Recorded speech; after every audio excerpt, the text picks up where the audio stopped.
No room for your kids, Mom said flatly. My brother rolled his eyes. It's better without them. I smiled. That night, I removed every present from under their tree. I replied, "Where did you leave my kids?"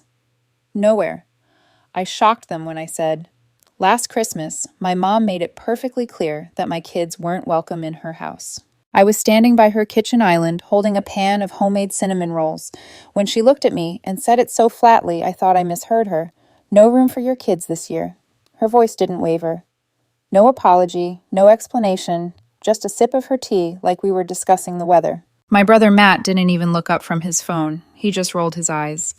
It's better without them anyway. I stood there for a second, cinnamon rolls getting colder in my hands, wondering if this was some kind of joke. But there was nothing in their faces but indifference. Like my twins, Alex and June, 5 years old and full of energy, weren't even part of this family. So I smiled. I didn't argue, didn't raise my voice. I just nodded slowly, said, "All right," and walked out.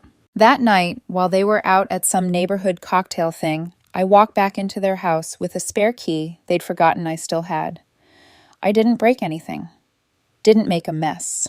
I just quietly, calmly removed every single present from under their Christmas tree.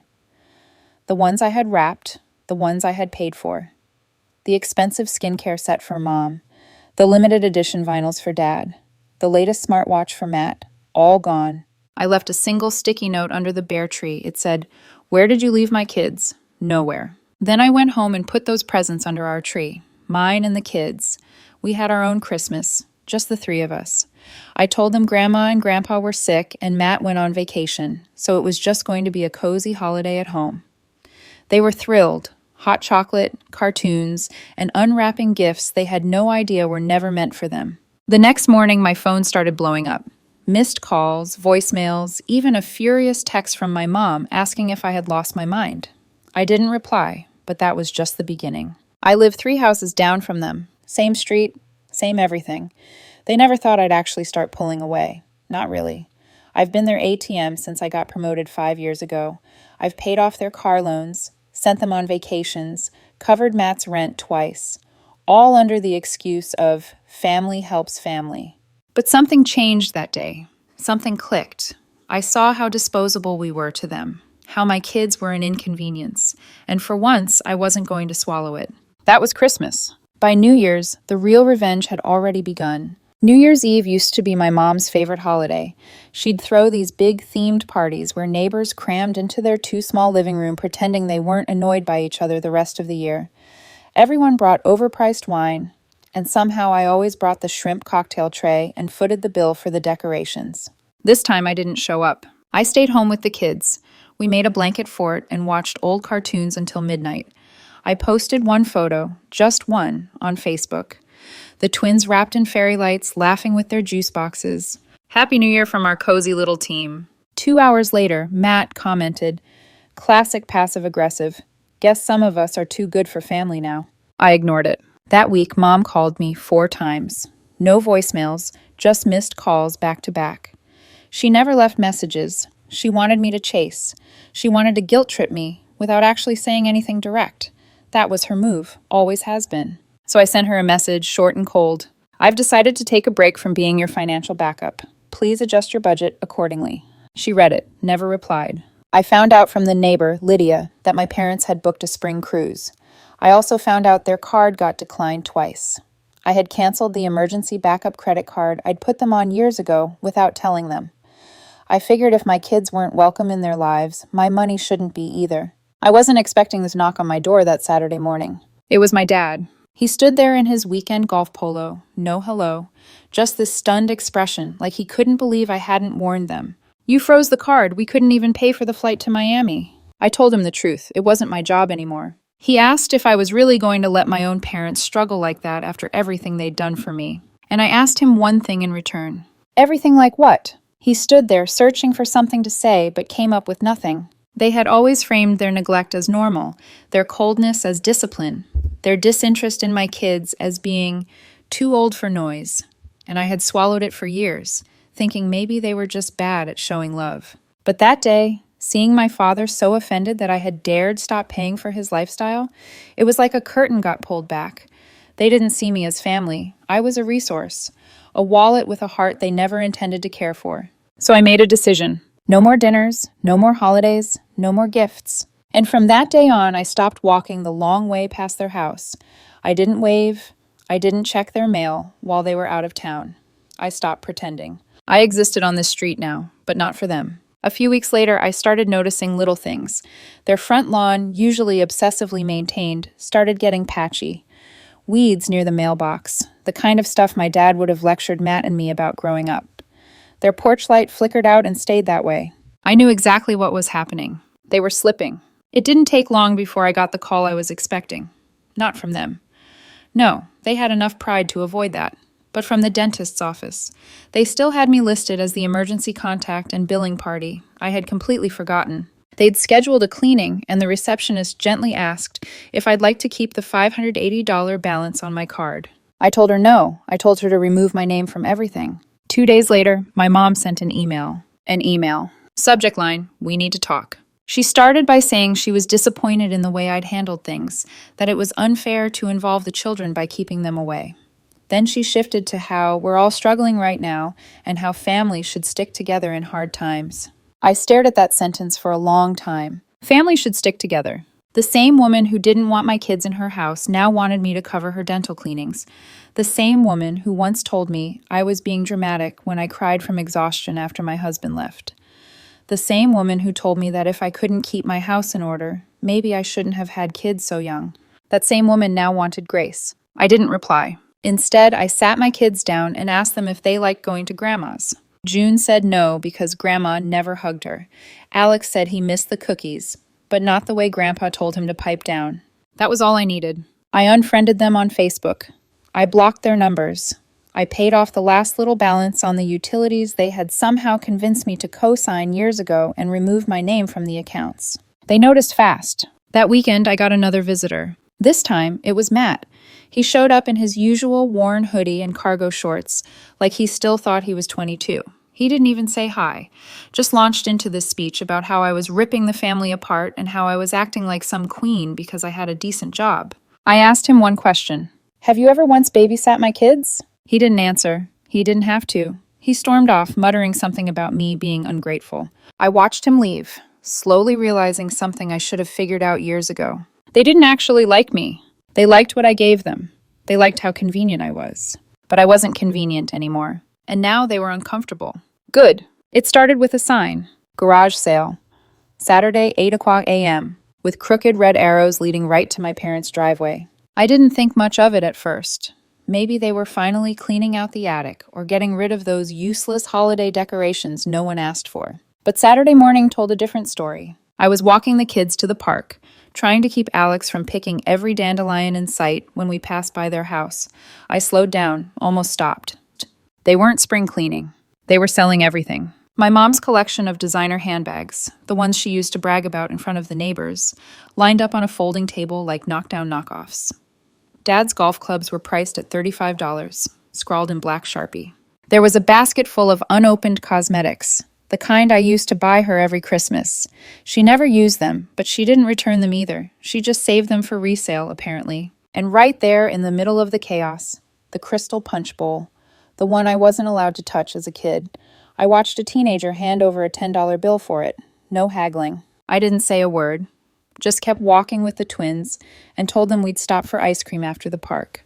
That evening, there was an envelope in my mailbox. No stamp. Just my name written in hard, straight letters. My mom's handwriting. Inside, one sheet of lined paper. At first, I thought it was a letter, but it wasn't. It was a list. Every so-called sacrifice they had made for me. Every favor. Every loan I never asked for. Bullet points. Let you stay after college breakup. 3 months rent free. Paid $200 for your car battery in 2011. Babysat for 2 hours when Alex had that fever. Invited you for Thanksgiving in 2019 when you were depressed. At the bottom, she had written, "We never asked for anything, until now." I just stared at it. No signature. No actual request.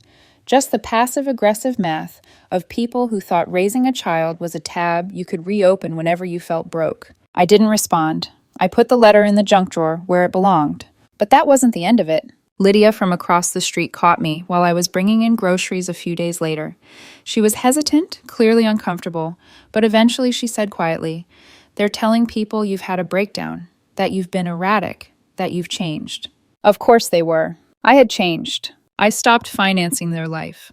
I stopped delivering presents and favors and polite little lies, and now apparently I was mentally unstable. That night, I removed my parents from everything official. I updated my emergency contacts at work. I called the twins' school and removed their names from the pickup list. I even made sure they couldn't refill prescriptions under my insurance. I should have done it years ago. Then came the box. It showed up on my doorstep 2 days later, wrapped in pastel paper, no note. My mom had dropped it off herself, according to the doorbell camera. It was supposedly for the kids, something for Easter. She hadn't even bothered to knock. I didn't open it. I stuck it in the hall closet and didn't think twice. But that same night, just before midnight, someone knocked. Not once, not repeatedly, just one hard knock. I checked the camera feed. It was Matt, standing there in the dark, staring at his phone, not ringing the bell.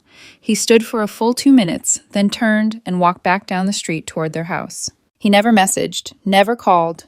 The next morning, one of my tires was flat, slashed clean through. It was the first time I felt real fear. Not anger, not frustration, fear. Because now it wasn't about money. It wasn't about being excluded from Christmas or guilt-tripped into paying for root canals. It was about control, and they didn't have it anymore. I called a tow truck that morning, didn't even bother patching the tire. I knew it had been cut on purpose. Clean slice, no puncture. It was a message. I just didn't know what they expected me to do with it. Run back? Beg to be part of the family again? Pay them off like I used to? They miscalculated. I didn't call the police, not yet, but I kept the footage, saved it to 2 different cloud accounts, labeled clearly, just in case things escalated. And they did. 3 days later, I got a call from an unknown number. It was the property manager for their HOA. My parents had missed their last 2 dues. Not like them, the woman said. They were trying to reach someone in the family to settle it, and my name came up because I had once paid a landscaping fine for them years ago. I laughed. Actually laughed. Told her she might want to call someone who still considers them family. Then I hung up. The next day I saw something wild. A moving truck. Not at my place, theirs. At first I thought they were leaving, finally. But then I saw the boxes weren't labeled for storage or transport. They were just stacked on the lawn like someone had started packing, panicked, and gave up. My dad was on the phone, pacing. My mom sat on the porch with sunglasses on, just sitting, not helping, not talking, just watching cars pass. I didn't go over. I didn't offer help, because the truth was I finally felt free. Not in a petty way, not in a revenge fantasy. Free. Relieved. A pressure I never realized was constant had finally lifted. They were collapsing under the weight of the life I used to carry for them. And now that I wasn't holding it up, it was crumbling. Then came the breaking point. They showed up together at my door. No warning, no text, just 2 silhouettes on my porch in the middle of a Tuesday. I opened the door because I wasn't afraid of them. I just wanted it over with. My mom started with this long-winded speech about how families fight, how stress makes people say things they don't mean. My dad mentioned that he'd found a therapist they were willing to talk to as a family. That was the punchline. A therapist, after everything. I told them I had already started seeing one, and she helped me realize something. I owed them nothing. Not my money, not my time, not access to my children, not a seat at my table. I didn't raise my voice. I didn't cry. I just said it. You're not good for me or my kids. This is done. My mom started to say something, but I closed the door before she could finish. I watched through the peephole as they stood there, and then they left. They didn't knock again. That weekend, I booked a beach cabin just for me and the twins. We built sandcastles, flew a kite, watched the sunset, ate greasy boardwalk pizza. I didn't post anything, didn't text anyone, didn't check email. I finally felt happy. Not relieved, not proud. Happy. And for the first time in my life, I didn't need anyone else to approve of it. A month passed, maybe a little more, before I heard from any of them again. Not a call, not a knock, not a text, just silence. Peaceful, steady silence. And for the first time, I realized how loud their presence used to be in my life, even when they weren't around. The tension, the guilt, the expectation that I'd eventually cave. I didn't. And they must have finally figured that out, because then came the email. Not from my mom, not from my dad. From Matt. Subject line, "Let's talk like grown-ups." I almost didn't open it. I was curious. The message was short. He wrote that my parents had fallen behind on mortgage payments, that they'd taken out a HELOC a couple of years ago, one I didn't know about, to fund the cruise I never got to hear about, that they were facing foreclosure if they didn't make up the balance. Then at the bottom, one line. They always thought you'd bail them out. What now? There was no apology in it, no admission of what any of them had done, just a bitter little note that stank of resentment and desperation. I didn't reply. A few days later, a for sale sign appeared in front of their house. It didn't even last a full week before it had a red price-reduced sticker slapped across the bottom. I guess people didn't want to overpay for a 4-bedroom with peeling shutters and a dead lawn. That Sunday, the kids and I were riding bikes past the street when we saw it. A moving truck. A real one this time. Doors open, furniture being carried out. They were leaving. They didn't look at me. Not once. My dad kept his eyes on the driveway. My mom stood near the porch with her arms crossed, but her eyes didn't lift when we passed.